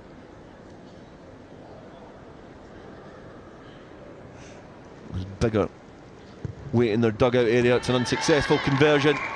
The referee blows the final whistle, and the Biggar players and fans can start to celebrate a successful venture to the capital, where they've snatched the shield off of West of Scotland. 66 points to 20 they have won. And we used the word in commentary about the relentless nature in this game. They've scored tries in abundance. There's tries from Cobra, Bell got a double, Lukowski got a hat-trick, Phillips and Kim as well. So tries littered throughout this squad. It was certainly a team effort. The pugnacious nature of the likes of Alison Orr, Emily Armstrong as well at number 8, Glendinning in the middle row. A lot of really impressive performances in that Biggar side, and you know, in the balance of things, deserved victors in the Shield final. Yeah, absolutely. They put on a show today. They showed what they're all about, how dangerous they are when they're on ball, but also how well they can defend as well. They dominated the majority of play today, and you know, they should be very proud of how well they moved the ball, how they attacked, and some of those individual try efforts were outstanding. I think from a West of Scotland point of view, they played really well in areas of the game, but we're probably just a bit short in the contact area and being a bit more clinical, which let Biggar get a big strong foothold in the game. Yeah, it's difficult as well. West of Scotland were here last year and obviously certainly have come up second best on this occasion, and it gives us a chance to have a little look at the highlights and perhaps have a little word about West of Scotland a little bit later on. But this was the opening try of the second half, and it was the replacement Jennifer Bell who got her first try of the game.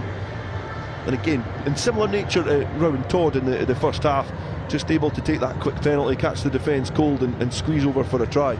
Yeah, it was just that quick thinking. The defence were unorganised, with their backs turned as well, and she had that foresight to quick tap and move the ball, which led to that try, which was really good. And then straight away, it was Geraldine Kim who was able to gather the ball off the restart and scamper downfield for a score. And you did say just there, an unorganised defence, your defence is never set at a kick-off, so she was able just to gather the ball, keep momentum on her side, and great balance running from the fullback. Yeah, she was pretty dangerous all day long. You didn't want to give her too much space, and she showed just there what happens if you do give her space. But she's also very good at picking a gap and going for it. She uses her feet, which asks questions of the defence, so that coupled with being disorganised is a recipe for success for her. And this was the try from Todd, a reply from West of Scotland, which perhaps illustrates how they were made to work for any sort of possession and territory in the game. Todd just able to squeeze her way over the line, but then it was a chance again for Biggar to extend their lead, and this time it was a chance to go down the touchline for Alexandra Phillips. Able to stay Alex in field. Phillips, she did really well to stay in field there, used her feet again, fend, and then turned on the afterburners to get over the line. She didn't just have to trot it in, she had a bit of work to do to get there, and she did that really well. It was like getting the ball through the hands quickly. It was Farah Khan who was doing it all afternoon. She was a kind of catalyst of all the expansive play in this Biggar side. Again, showing that there for Phillips when she needed to get the ball into the wider channels. Good play, safely grounded as well. and then it was a chance for Bell to get. I think this is perhaps one of the pick of the tries. I just think the build-up and the awareness there was excellent from the forwards. Patient build-up for Biggar, which, you know, they scored a lot of tries in fragmented play, but that was calculated. That was exactly what they wanted to do. What Emily Cooper did well there was that she straightened up. So she straightened up, which meant the defence had to stay on her.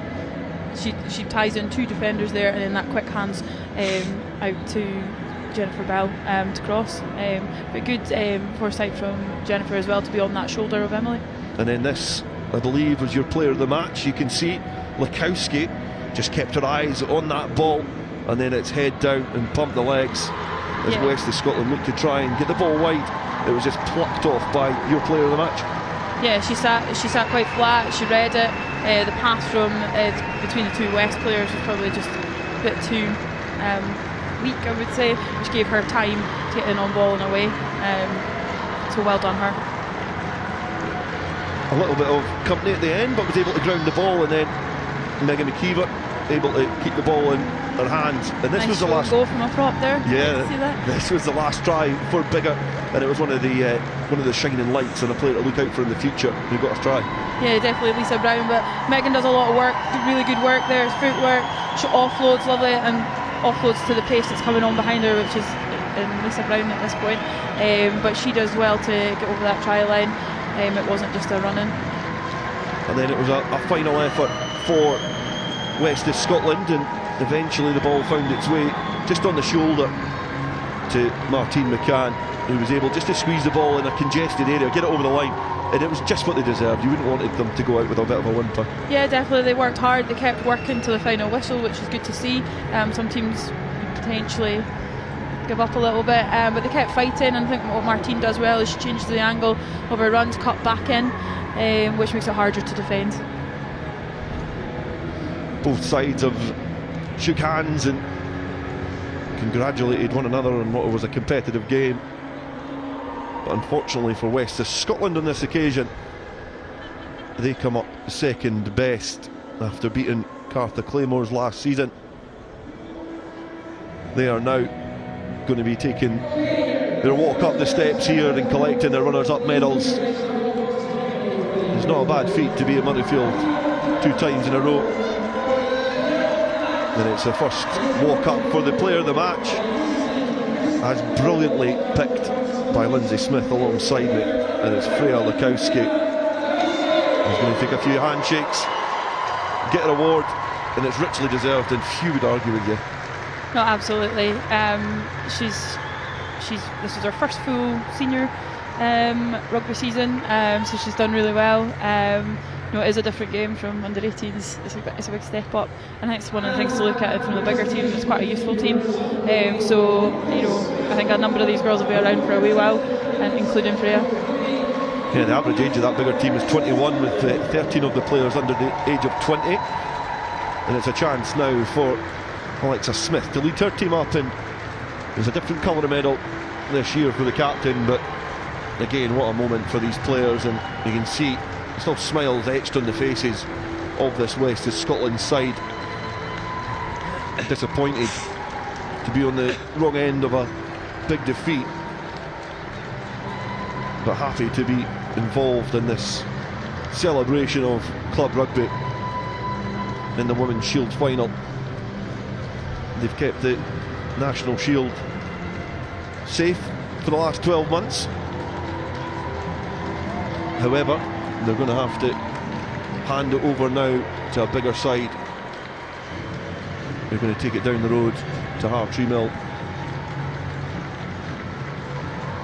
to be shown proudly in their club rooms as the West of Scotland players, graceful in defeat. Players like Rowan Todd, who's getting a celebratory hug there as well, and it's great to see some of the young ones brought up as well, and yeah, some rather fetching West of Scotland knitwear. That guy was a lot younger last year when he came up. So I've never ever walked those steps, and he's how old's the wee one? I think he's one. He's done it twice already, so yeah. Good on him. Yeah, but it's great to see, and that's exactly what this is about, is making sure that players there like Bex Francis is able to share it with her family and loved ones. Yeah, I think that's one of the best bits about like Silver Saturday is like everyone's families can get involved. Although it's a certain amount of players that are on the field, but everyone can come and join in the day, and it's like, you know, something to remember. Now a chance for the match officials, who again is a great occasion for all our match officials, and obviously we've got 7 games on in here in the Hive Stadium this afternoon, all needing deployed with the best officials we've got in the country, and I think they did a remarkable job in that game. They'll let the game flow. It was it's a chance for them to participate in a final as well. Yeah, definitely. I think it was a good game to watch. I think it was refereed really well. You know, she allowed it to flow at times, which I thought was really good. Biggar now make their way up the steps, which is aligned with Biggar supporters. They've made the journey across to support their club and their team, and it's a team which was established in 2017 because of the growth of their underage provision at the club, and it's great to see as women's rugby in Scotland is growing from strength to strength, and the establishment of these clubs to be able to field 22 players of the level of what we've seen this afternoon is an incredible testament to this side and this club in their early moments in women's rugby. So the players accept their medals and then filter round above the tunnel. But that's probably the official start of the celebrations. Was that when it started last year for you, Lynsey? No, final whistle. Final whistle. No, it was quite a tight game. It was a tight game last year, 19 points to 12. Different on this occasion. And it's great to see Megan McKeever as well, bringing the young ones up for a taste of success. And few would argue that there's going to be another rugby talent on that Anderson McKeever conveyor belt that they've got. She accepts her medal. Last up is going to be Alison Orr, and also who's the match captain this afternoon in absence of the regular club captain. And it's great to see them together, and I'm assuming they're going to gratefully hoist this above their head as they make their way to the front, and they lift the women's shield above their head, and Biggar are crowned Shield champions 2024 after beating West of Scotland 66 points to 20. And this is the sort of memories and inspiration that this Biggar side will want in the early endeavours of their foray into women's rugby, to encourage more participants in the women's game. Yeah, definitely. Like, they've been a big player in the youth game for a long time now, so it's nice to see that transfer into the senior game from a female perspective. They're definitely doing a lot to grow the game down at Biggar, and you know, it's nice to see those younger girls getting that opportunity in a senior women's team. Players then are going to make their way onto the field. They're going to make their way onto the field and get their photo taken behind the plaque, the banner, which is tradition and victories and finals, so it can be time stamped, and it's almost like they rehearsed that. They got there pretty quickly. Megan McKeever's not. She's now. Some of these Biggar girls have done this before. They know what's involved. That's great. It's going to be a photo that she'll be obviously framed and hung proudly in the club rooms at Hartree Mill. Worthy winners of the Women's Shield, and what was an excellent final as well. Yeah, absolutely. And they'll steal that as well and take it back to Hartree Mill with them. Scottish Rugby Sometimes it's time going back to the club's the bigger thing. The one that you want? Yeah. So the players can start celebrating, get the photos, spend it with friends and family here as we wrap up on the Shield final. And coming up next here on Scottish Rugby YouTube will be the National Cup between Lasswade and Falkirk. We're hoping to get a little bit of a conversation as well with some of the successful Biggar players who will perhaps be on other duties at the moment, celebrating and enjoying this moment. But it was a spectacular final as they get all the customary photos out of the way. Dangerous as well, we're on first. It's a long day. It is a long day. An 11 o'clock kick-off. Not sure Adam loved it. I suppose the draw of playing at Murrayfield would have been enough. Yeah, it tips the balance, I think. Just a reminder, there was a 66 points to 20 victory for Biggar against West of Scotland in the Women's Shield final, and we'll bring you results of the other games as well, because the other game at Hive Stadium was Irvine versus Blair Gowrie, and then following this on the Scottish Gas Murrayfield Stadium is Lasswade versus Falkirk, and then we've got Watsonians versus Hillhead Jordan Hill on BBC Alba. Coverage starting at 4:20, and then it finishes with the Scottish Cup final in Brackies versus Hawick.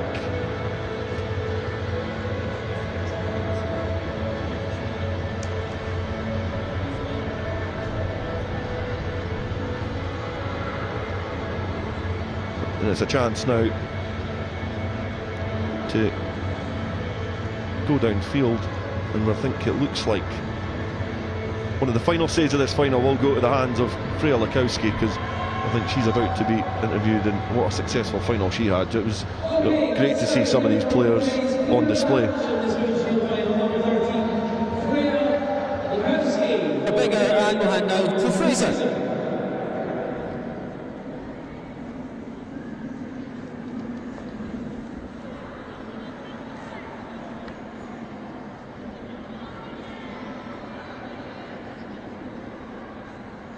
She's a woman of few words. Obviously some technical issues in the... But what she does say is important. Yeah. I think there's some technical issues, so we'll hopefully be trying to get them fixed. But obviously she was a hat-trick hero in the final. A couple of tries from Geraldine Kim as well, 2 from substitute Jennifer Bell. Emily Cobroff getting on the act as well, and Alexandra Phillips were the try scorers for Biggar in what was a successful morning, early afternoon's work from the team from Hartree Mill. And just a reminder, up next we're going to have Lasswade versus Falkirk, but the final word this time will actually go to Lynsey Smith. But what was it? It was a great final, wasn't it, between these two sides? One-sided somewhat on the scoreline, but it was a really interesting battle. Yeah, I think if you just focus on the scoreline, it does appear to be one-sided. I think both teams played well in areas, but Biggar were just more ruthless. They took their opportunities, they took the game to West and challenged them in different areas, and crossed that try line a lot, but a really good spectacle for women's rugby, and definitely shows what exciting youth players are coming through.